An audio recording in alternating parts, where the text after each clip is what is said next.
Jumpa lagi dengan kita, kursus servicelaptop.com. Nah, kali ini kita akan membahas tentang fuse yang kemarin udah kita membahas komponen-komponen yang lain seperti resistor, kapasitor. Nah, untuk sekarang adalah fuse.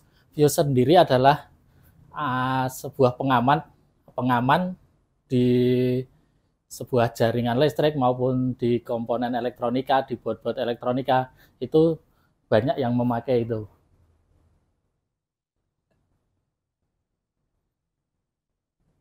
Ya, fuse kalau di sini biasa disebut dengan sekring. Nah, gambarnya kayak gini.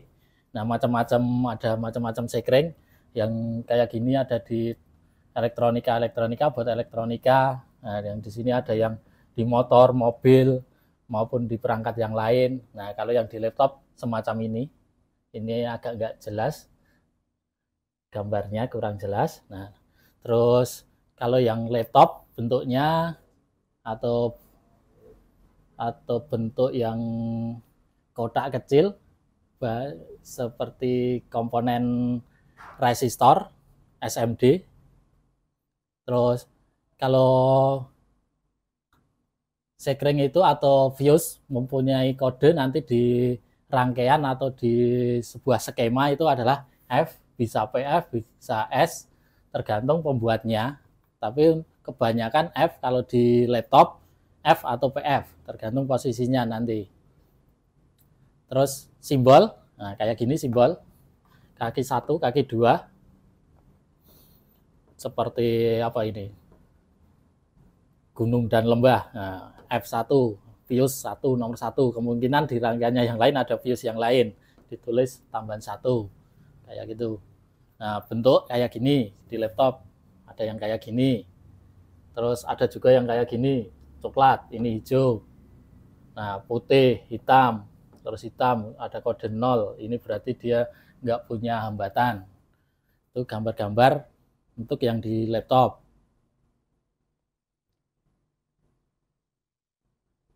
Nah, contoh yang di skema laptop, nah ini dari konektor baterai. Nah, kemarin itu ada resistor, kapasitor. Nah, untuk yang dari baterai yang positif, nah, itu pasti dikasih sekring buat pengaman kalau di sini ada konslet atau baterai konslet atau ada arus yang lebih dari sini, dia akan putus sendiri. Lanjut, sifat sebuah fuse itu akan memutuskan arus listrik dengan cara memutuskan konduktor di dalam komponen fuse tersebut. Nah, fuse itu sendiri terbuat di dalamnya ada semacam konduktor yang nantinya itu ada ukurannya tersendiri tergantung ampernya. Jadi ketika ampere arus itu melebihi ampere konduktor yang di dalam fuse, maka akan putus. Sifatnya kayak gitu. Terus fungsi sebagai pengaman perangkat elektronika dari arus berlebih agar tidak terjadi kerusakan yang lebih parah. Nah, contohnya kerusakan karena short, maka arus yang akan mengalir itu kalau short itu akan penuh, full dari sumber energi akan full. Nah, sebelum merusak komponen yang lain, si fuse ini akan putus. Nah, jadi untuk sumber energi listrik maupun ke komponennya yang lain akan aman. Parameter IMAX atau arus maksimal. Nah, untuk parameter sendiri ini sebenarnya untuk satuannya dari sebuah fuse. Kalau kita misal beli di toko elektronika, nah itu satuannya biasanya arus, tidak voltase, karena sebuah fuse ini akan mematikan jika lebih dari kemampuan konduktor itu mengalirkan arus. Nah, contoh kerusakan. Untuk kerusakan sendiri putus. Nah, bisa putus ini karena sebelumnya ada arus yang berlebih atau ada konslet.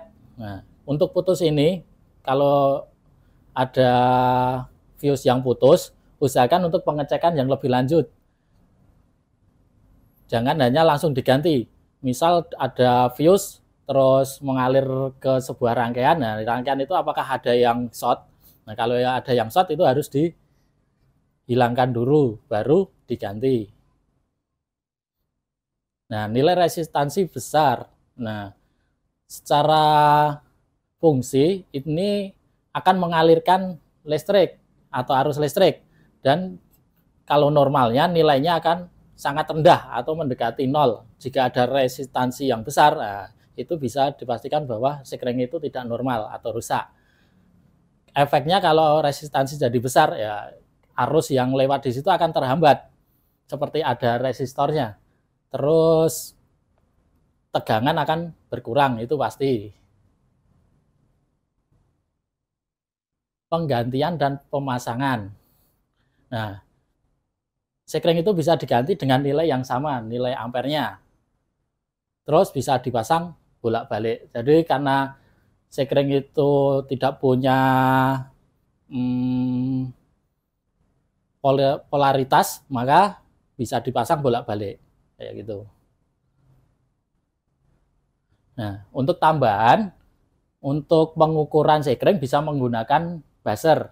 Di multitester ada buzzer, kita ukur di kaki-kakinya aja. Merah di kaki satunya, untuk yang hitam di kaki satunya. Jika dia bunyi atau hambatannya kecil, itu normal. Kalau hambatannya besar atau dia malah nggak ada hambatan sekali, atau nggak nyambung, nah itu dikatakan rusak.